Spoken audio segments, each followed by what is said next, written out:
Happy Saturday, ladies and gentlemen. It is April 13th. I'm your host, Kimberly Perot, and welcome to Wasatch Weekends. On today's show, we are having a conversation with Edward Jones Financial, as well as nutritionist Emily Davis and business consultant and author Medhat Zaki. So lots happening, interesting conversations all around. But let's get started with the show with the weather.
Now, you may not be a business entrepreneur and you may not be in sales, but it is so important to understand the psychology behind business and behind sales. I had a conversation with business investor and author Medhat Zaki all about how he partners and offers and helps raise up business professionals in the community. Let's take a look at that conversation.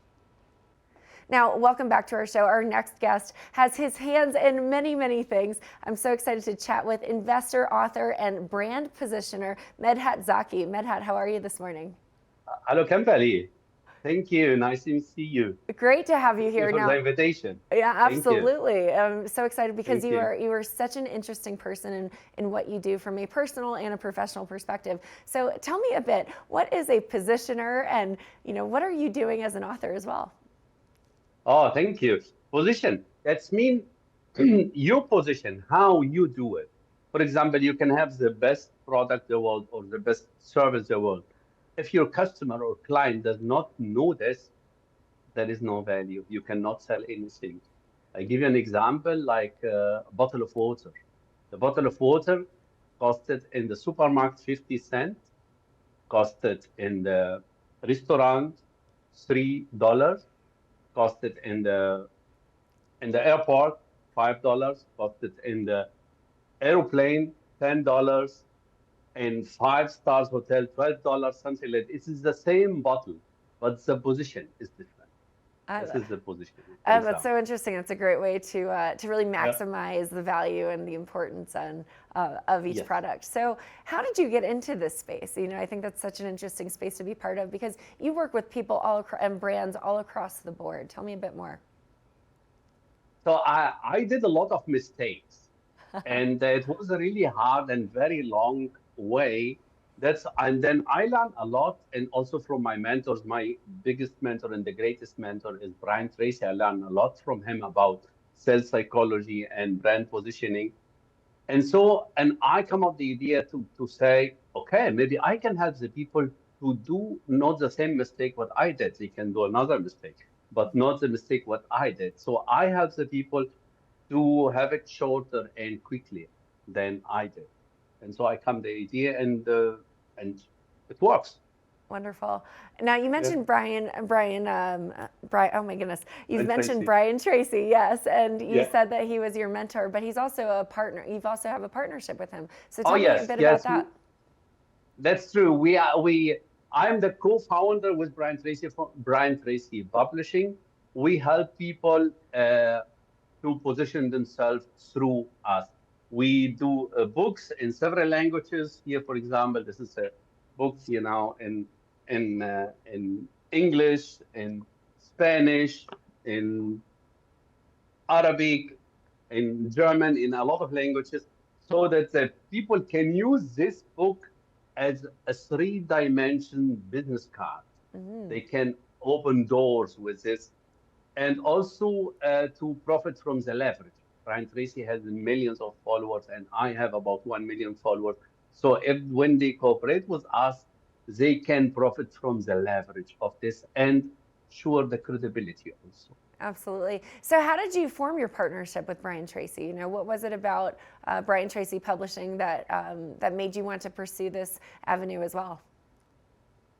So Brian Tracy changed my life about 25 years ago, and I started to read his books.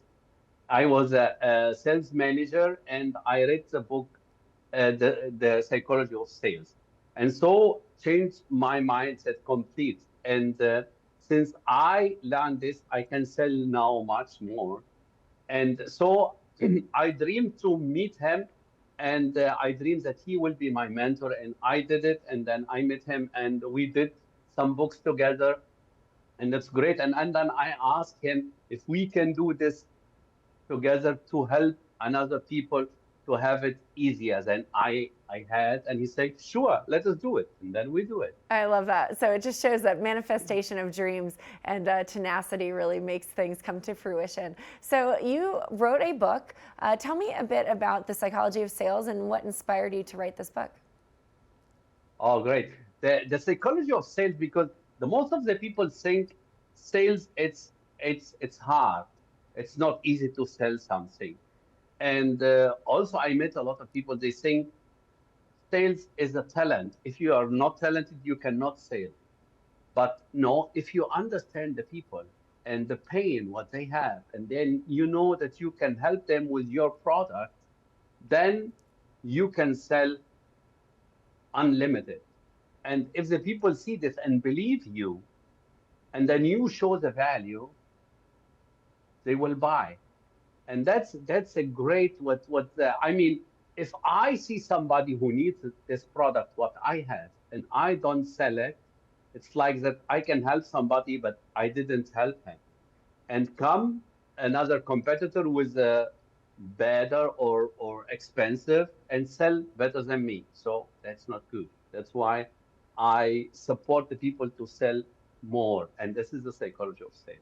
It's true. It sounds like the premise of the book is to understand what the basic human need, what is it that somebody needs, and then being able to offer a solution versus just pushing a Yeah. product down their throats, essentially. I love that. And Yeah. I think And it's a also to understand the conversation. people.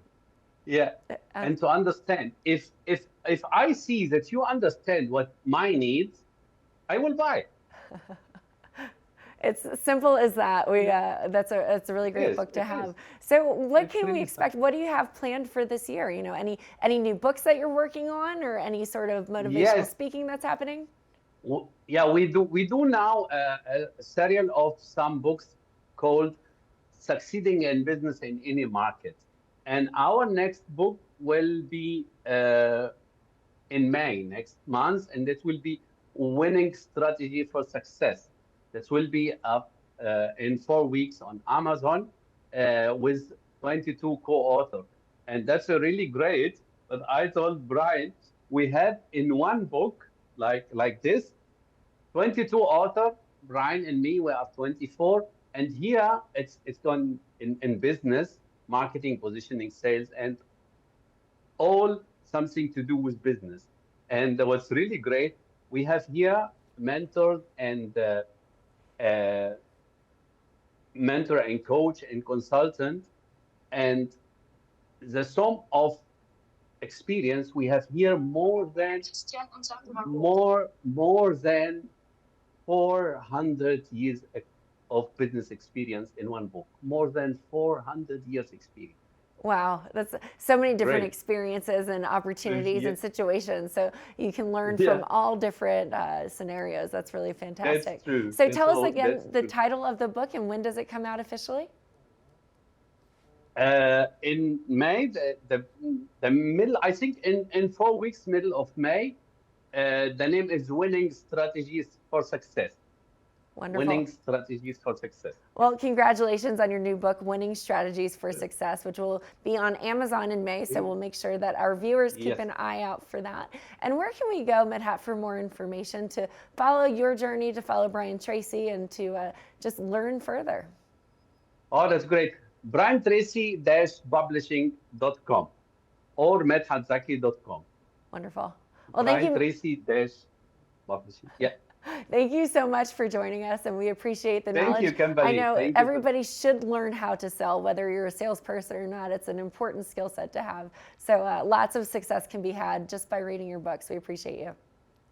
Thank you very much. It Wonderful. was great meeting you. Thank you. Great to chat with you as well. Now stay tuned. We have a bit more in the show. We'll be right back after this.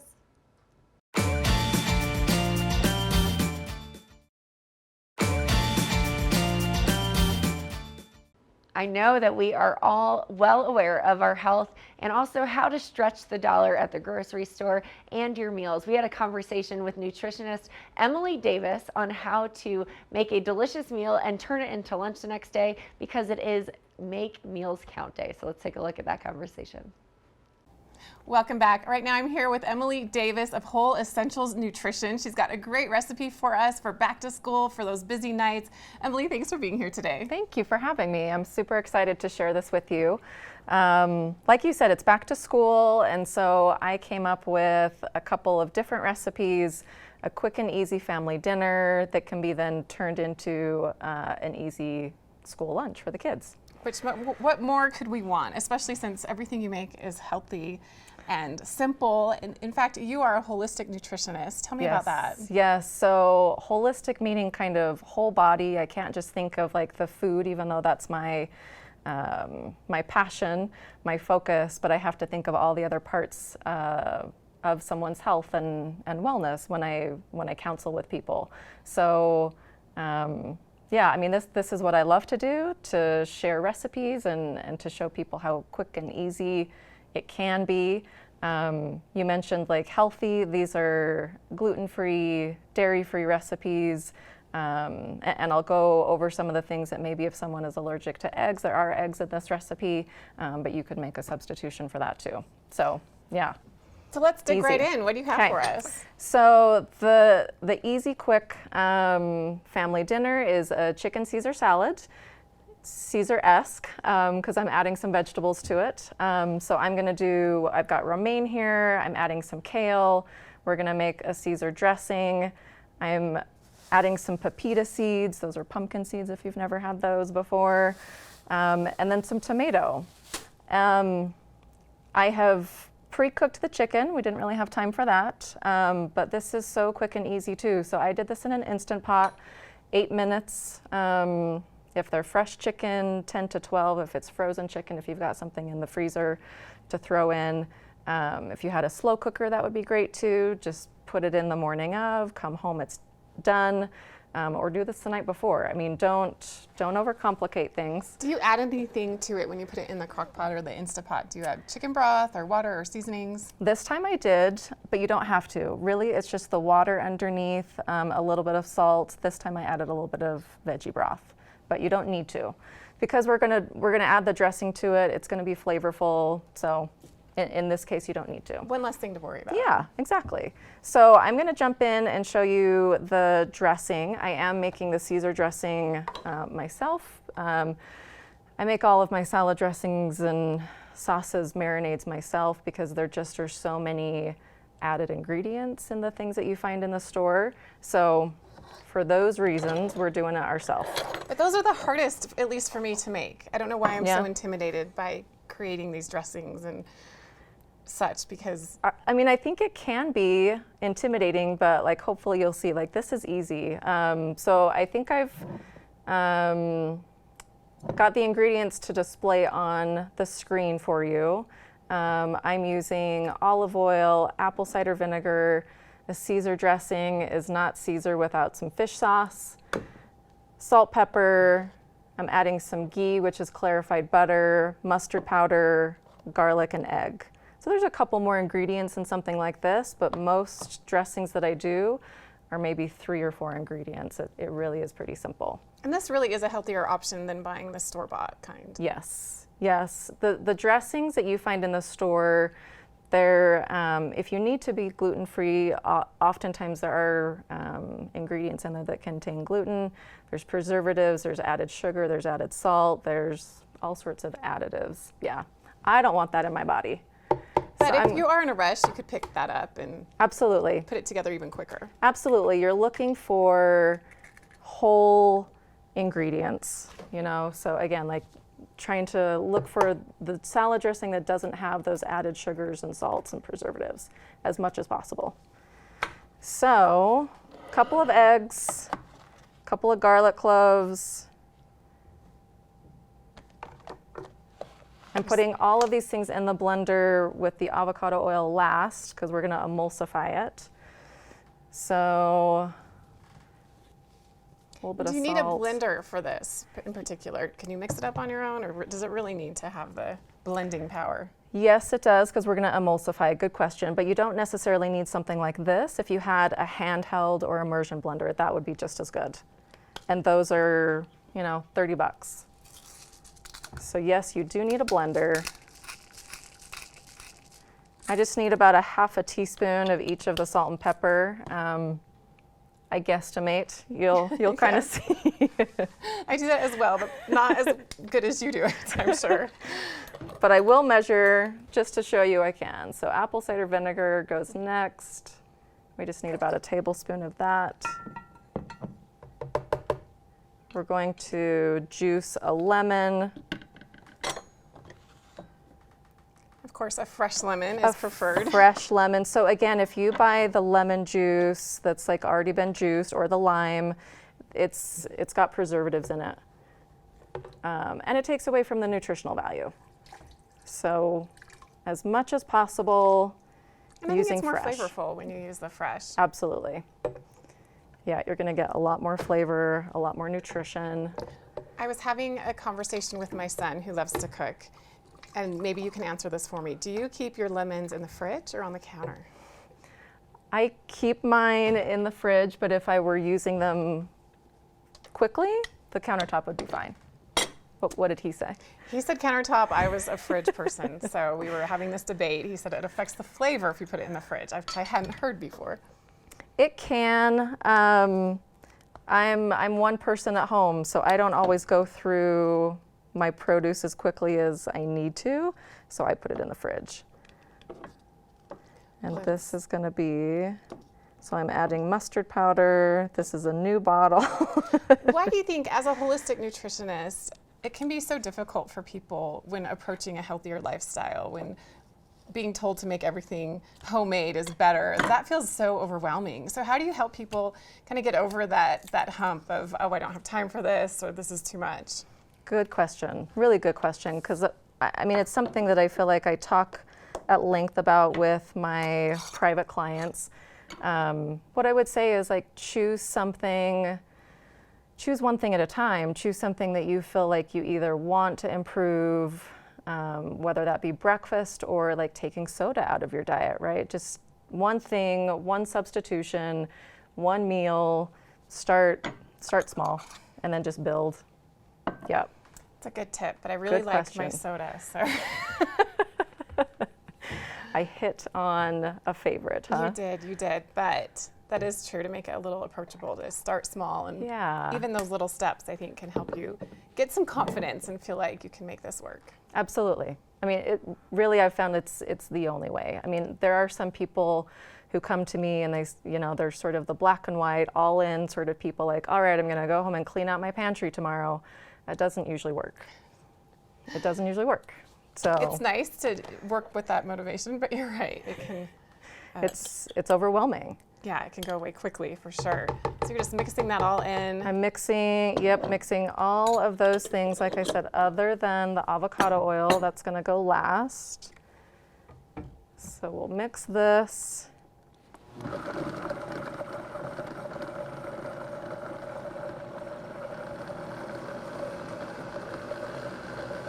And then it's about a cup of the avocado oil that I'm adding a little bit at a time.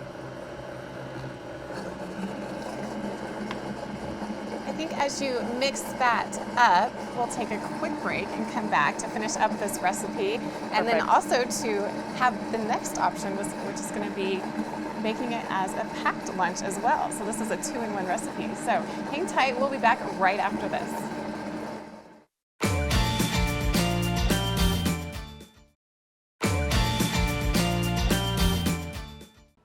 there are so many ways to build money, and some of that may come from generational wealth.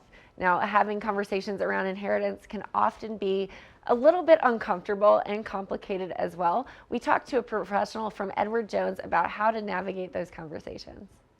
I'm very, very thrilled to get a chance to talk to Lena Haas at Edward Jones. How are you doing, Lena? I'm great. Thanks for having me here. Lena, I cannot believe, so you are the head of wealth management advice and solutions at Edward Jones. That is a mouthful. How do you remember that yourself? That is quite the title. I appreciate that. I'll tell you, we just help our financial advisors in communities across North America with advice, planning, and solutions that put the plan into actions. That's what it is. That's so amazing. And, this is a really sensitive topic, I feel. That moment where parents are going to talk to their children about leaving them money and their inheritance plans. Why is this so important to talk about, and how do you think people should approach this? Because it is a very sensitive topic. Absolutely. And what we see is that half Americans think that they're going to get some sort of inheritance over the next 10 years. Oh. And yet, despite the fact that this affects so many, to your point, these conversations across the generations between givers and receivers are just not happening. We see that one of the reasons is, the conversation about estate planning, inheritance, it's complex. It's associated with death. And in addition, older adults worry that it in fact might negatively impact relationships within the family. That makes complete sense. And the whole concept of this, is it called the Great Wealth Transfer? Is that correct? So yes, between now and 2045, we expect that the baby boomers and the silent generation will pass down almost 85 trillion in assets. Wow. That's why it's called the Great Wealth Transfer. Wow, 85 trillion. That is a number I can't even put my head around. Right. Oh my gosh. Okay. So why is this being spoken about right now more than ever? Is it something, I know that there's been surveys out there. I know that we've looked into this. Why now? What is why is it more important right now? Well, firstly, because like I said, it affects so many. But Right. another reason is that people's longevity is increasing. And what we see is that in addition to more sort of traditional giving, passing on assets upon somebody's death, there are different kinds of giving that might easily lead to misunderstanding and stress with family members, if not Okay. explained. So for instance, oftentimes people now choose to give while living. That means older adults choose to spend money with and on people that they love, like a terrific family vacation, or generational skip. Maybe at this point, older adults have children that are financially more secure, and they Okay. choose to skip the generation and help grandkids pay for education. And Okay. so in those situations, so important to have this alignment across the family. Here are the reasons why, here are our values, here's our legacy. And that just leaves everybody in a place where inheritance is felt as love and care and not something to be stressed about. That makes complete sense to me. And I was wondering, while you were speaking, I was thinking about this. And I don't know if this is even something, it's kind of a loaded question, but what age of the family member do you think that these conversations should be happening? Or, for me, I have older parents. What age of the child do you think they should bring this up, or when should the parents bring it up? Actually, that's a great question because it should really happen early on. Okay. First of all, this conversation with younger children can serve as a way to educate the children about responsible financial behaviors and plant the seeds of financial literacy. And two, that conversation is never one and done. Right.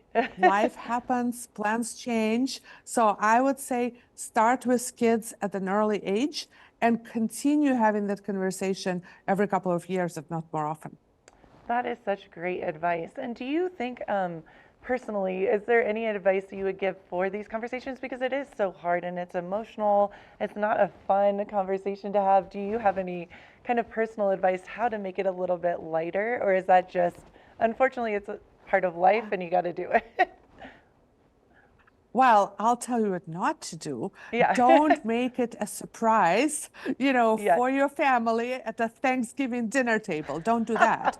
In fact, what we saw is that 57% of survey participants said that having a financial professional to act as an agenda setter, as a coach, as a guide through this experience is really, really helpful. And so what I would suggest is get in touch with a financial professional such as an advisor. Think with them about who do you invite, what should be the right agenda, Okay. where can we have time and space that we won't be disturbed, and make it an unemotional, transparent, action-oriented discussion. I love that you said that because I'm such an emotional person, and obviously this is a very emotional conversation. So that's brilliant to have someone there that can kind of make it more finance based and take a little bit of that emotion out of there. I think that's a really smart, way to do it. So thank you so much. Thank you. And I'll tell you, if folks want to learn more, there's a lot of additional information available at edwardjones.com/estate planning. And this is, this conversation is never urgent until it is. Right. So I just urge everyone not to delay. Thank you so much. Well, you were absolutely brilliant. You taught me a lot today, so I really appreciate you. Thank you so much for having me here. Thank you.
Now we are still making our meals count. Let's take a look at that continued conversation with nutritionist Emily Davis. We are back with Emily Davis from Whole Essentials Nutrition, continuing this yummy, delicious, healthy recipe, easy for weeknight dinners, and you can make a lunch out of it the next day. So what do we do next? So we've got the dressing. All you're going to do is chop up some greens, and I've got romaine and kale with me today. You could use something else besides the kale, but give it a try too if you've never used it before. It's really, really nutritious. And I think mixing it with the lettuce also kind of helps with that heaviness and weight if you're I think not so sure too. about it, maybe. I think so too. Yep. The other thing about like cooking for families and cooking for kids, I hear this all the time. My kids are picky. They won't eat that. I can't do that.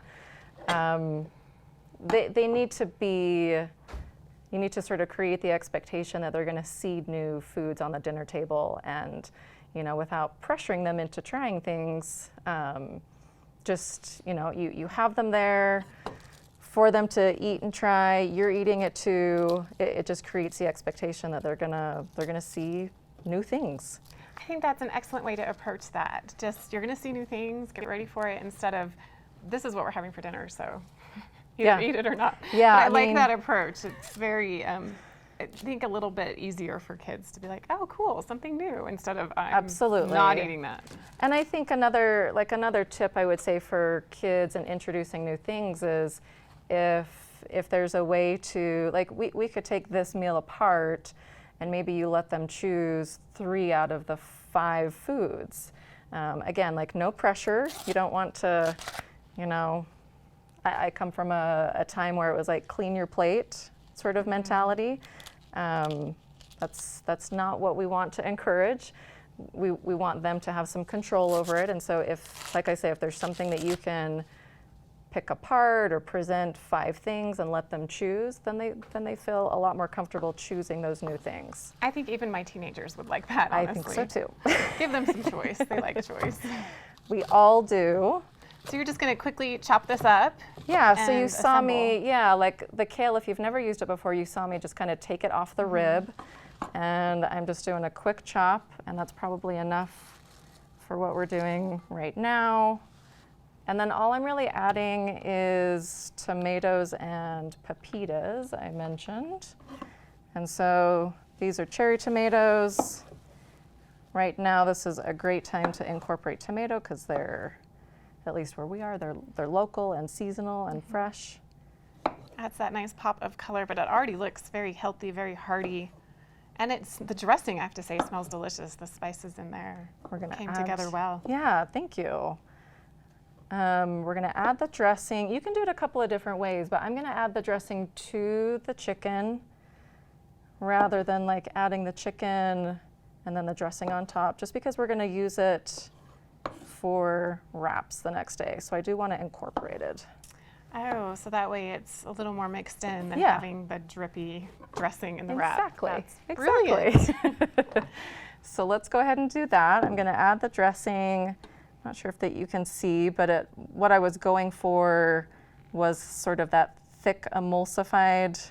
Oh, it thickened up really well, Yeah. which is why you need the blender. You I do can need see the it now. blender for this one. So let's start with this and just kind of mix it in.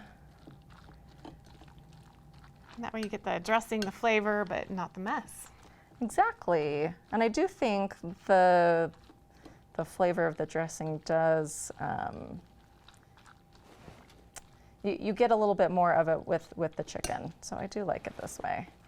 And that seems to be, everyone's a little bit different, but that looks about right to me as far as how much dressing I want with that. So for the dinner, I mean, this is all you're gonna do. Add the chicken to the greens. You can obviously do different vegetables if you wanted. Add vegetables to what I've shown you here. It's a very adaptable recipe. It really is this easy too. Oh, that So looks delicious. chicken Caesar salad for easy family meal. You've made a little bit of extra chicken for lunches the next day. So again, like don't overcomplicate things. Choose a dinner that you can then, use those same ingredients in lunch. That's ideal. Oh, I forgot our pepitas. Pepitas if you've never had them. I Pumpkin love that. So seeds. instead of the croutons, you're adding the pepitas. Yeah, and you could do sunflower seeds. I just wanted to do pepitas. So there's that. So there's your dinner, done and done. There's dinner. Like I Healthy. said, like you can expand and add things to it if that doesn't feel like a meal, but It looks like a meal to me. it would be enough for me. Oh, absolutely. So then all we're gonna do for lunch, while this is warming up, I'll tell you a little bit about why I chose this. So good, better, best. This is a cassava flour tortilla, so gluten-free, grain-free. It's a little pricey, right? I think this was maybe $8 at the store that I got. Mission Tortilla brand has some grain-free cauliflower and almond, if I remember right. I like the ingredients in this better. So whole ingredients, coconut oil, apple cider vinegar, cassava flour, xanthan gum for a binder, but very minimal ingredients and, like I say, grain-free, gluten-free, dairy-free, soy-free, nut-free. Which is so important for many people with Yeah. allergies, but it's also healthier. It is. And so I did choose this over some of the Mission brand because there were so many more additives and preservatives in those, even it being a healthier option. So, decide what's important to you. I don't use tortillas very often, to be honest. But I think it's a great thing for school lunches. So I think every now and again a tortilla is fine. Good, better, best. That's Good, better, best. Yep. Not saying that this is the standard you have to keep, but I do like this for all of those reasons. Is this something you would assemble the night before, day of? What is best? I think this would hold up the night before. So you're seeing me, like, this particular brand just needs to be warmed 15 seconds each side. That's all. So you could warm it the night before while you're doing dinner. The only thing that I would do, similar to the salad, right? Like, I would add some of those tomatoes to the chicken mixture while we're kind of waiting. So you didn't buy any extra ingredients other than the tortilla. So you're just going to add the chicken to the tortilla and the tomatoes, and are you Wrap going to it throw up. any lettuce in there? Or? Yeah, I mean, I would. Again, like, even if you think your kid's not going to eat it, I would put it there. Just in case. Just in case. So, I mean, I'm going to assemble it kind of like this. Like, I would lay the lettuce leaf down. I'm going to add, like I said, these tomatoes while we're kind of waiting for it to warm. But that's all I'm going to do. And then I've got this little bento box over here, however you pack your lunches. Add some more veggies. This is just sort of what I had on hand. But right, I mean, it doesn't have to be complicated. If you've got some not at fruit, if you've all. got some veggies, throw those in. So you just quickly assemble it, stick it in the box, You got it. and lunch is done. I mean, that's all you need. 10, 15 seconds, we're done. So I'm gonna bring it back over here. Lettuce. And great, even for lunches at work, a lunch at your desk. I mean, yeah, I mean, this works equally well for adults as well as kids. Same rules apply. And if you have an anti-vegetable kid, you can always just leave the vegetables out, You wrap it up in the could. tortilla, and they still have a healthy option for You lunch. could, and again, I mean, get them used to seeing new things. But I mean, it can be that easy. That's beautiful. Look at that. I love it. Well, Emily, thank you so much for being here today. You're welcome. Great ideas. How can we get more information about you and everything that you do? So I think the best place is probably to go to my website, so wholeessentialsnutrition.com. Perfect. Well, Yeah. thanks again for being here today. Excited you. to dig in and eat, and what a great suggestion, especially during this busy time of year. Thank you. All right, we'll be back with more right after this.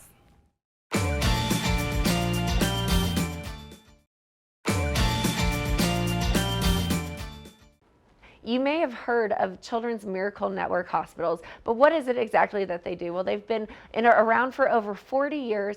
They've served up over billions of dollars to 170 hospitals and beyond, and impacted countless lives, from families to patients to children all over the country. So let's take a look at that conversation to learn all about what they've done and how they're in Orlando this week. Now, the Children's Miracle Network hospitals have been helping children and their families for over 40 years with $8.5 billion and 170 hospitals all over the U.S. And joining me today is the president and CEO, Amy Daly, to talk all about it and what they do. Amy, how are you this morning? I'm doing so great, Kimberly. Thanks for having me on. Well, thank you for joining. So let's talk a bit about the mission of the Children's Miracle Network hospitals and what is your personal connection to it? Oh, absolutely. So I'd be honored to share that story. So first, let me say that the mission of our organization, we help raise funds through corporate partners, and we're a national children's health nonprofit. We raise money all around the United States and Canada, and then it goes back to local children's hospitals. One of those children's hospitals happens to be the one who treated my two children. They were both born months premature and spent the early days of their life receiving pretty intense care in a neonatal intensive care unit. Their lives were saved inside of one of those CMN hospitals. And I'm happy to report to you, Kimberly, now they are 26 and 28 years old. They are quite happy and quite healthy, but they are a testament to the more than 12 million kids a year that are treated in a CMN hospital. We're one of those grateful patient families. Wow. So you have both of your children that were treated, and that's just an incredible story. So I'm glad that they're healthy and happy now. So tell us, what have you learned since you've joined and stepped into your role as CEO in November? Yeah, so I started on November 1st with the move to Salt Lake City. And since then, I've really been all over North America, going to visit our hospitals and our corporate partners and to learn more about the organization and the incredible, rich 41-year history. And throughout this time, as I visited hospitals, the one thing that really stands out to me is the uniqueness of the needs that exist in each of these communities. You know, Kimberly, geography is different. The demographics in the community, the socioeconomic factors are very different in all of our communities. And so one of the things that makes the way CMN hospitals work so well is the fact that all of the money that's raised goes back to each hospital so that they can then determine how to spend those funds. So it's unrestricted funds. The leadership in that organization get to decide where to allocate the money. So in Denver last year, we had $7.1 million raised for the hospital in Denver at Colorado Children's, and then in Salt Lake City, $3.5 million for Intermountain Primary. And you can bet that they, as a leadership team, they know where the greatest needs are, and they reinvest in the children's health care in that community. Well, I love that you mentioned it's an unrestricted fund so that they can really address the needs of their local geography. So let's talk a bit about that. You know, what are the most urgent needs that we're seeing throughout these member hospitals? So it's really interesting to see how our member hospitals spend their money. Some of them will focus in on groundbreaking things, innovative research that they're trying to do, new types of medical treatments or procedures. Others will take it and make it be more pragmatic and the things that are needed on a daily basis. So things like music therapy, art therapy, putting comfort toys in emergency departments to make those visits a little bit more manageable for the kiddos. Others will use it to be able to bring in additional educational opportunities for their clinicians to make sure that they have the skills and competencies needed to perform in their role, while others may use it in focusing outside the walls of the hospital, looking at things like food insecurity and making sure that kids know where their next meal is coming from, maybe even in looking at opportunities for how families can get better access to healthcare, particularly in the Salt Lake City market. You should be very proud there that the Intermountain, they use 37% of their funds to go back to charitable care to help families who don't have the funding necessary to provide for their health care. And then I can tell you the last place that people are investing their money really since the pandemic is around mental health.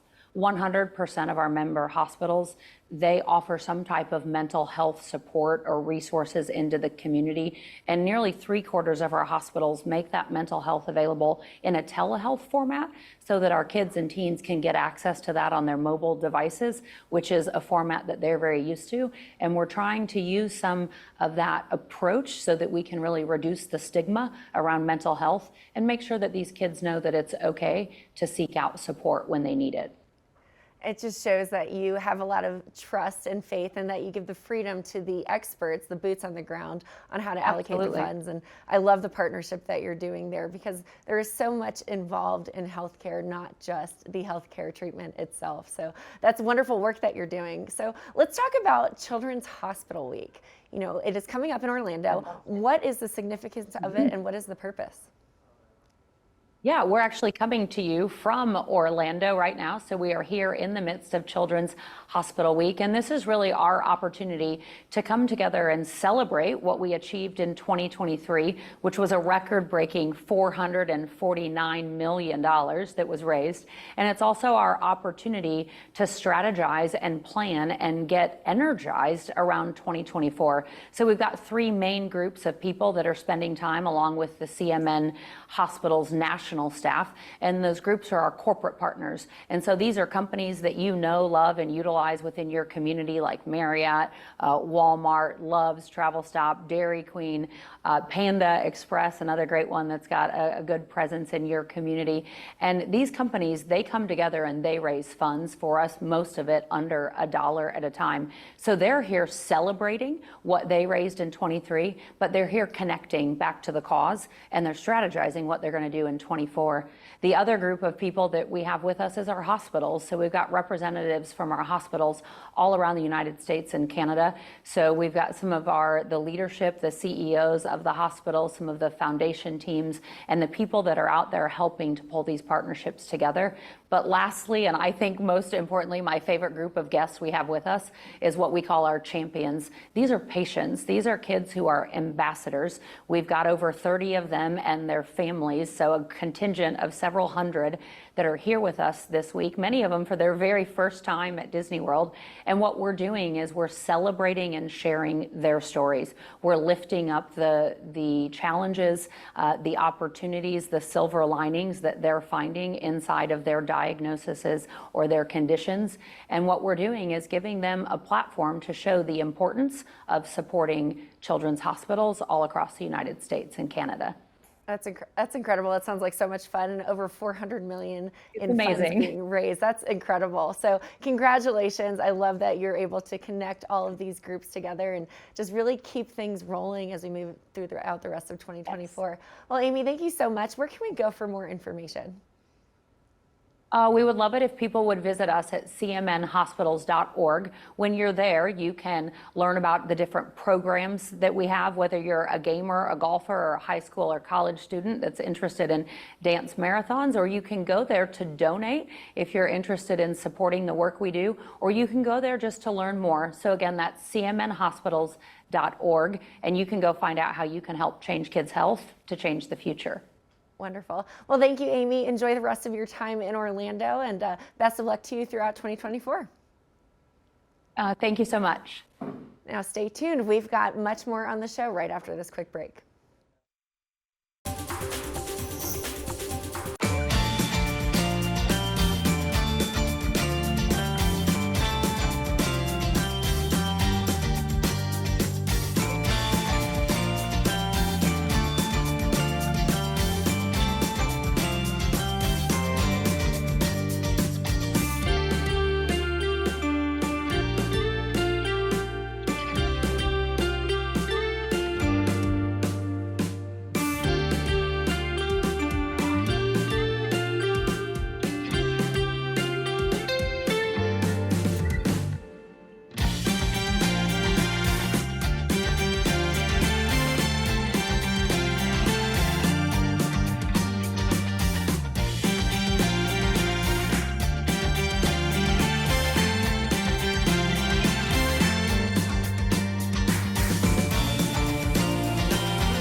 We've had a well-rounded Saturday morning with discussions around finances, health, and wellness. I'm Kimberly Perot. Thanks for joining this morning edition of Wasatch Weekends, and we'll see you next time.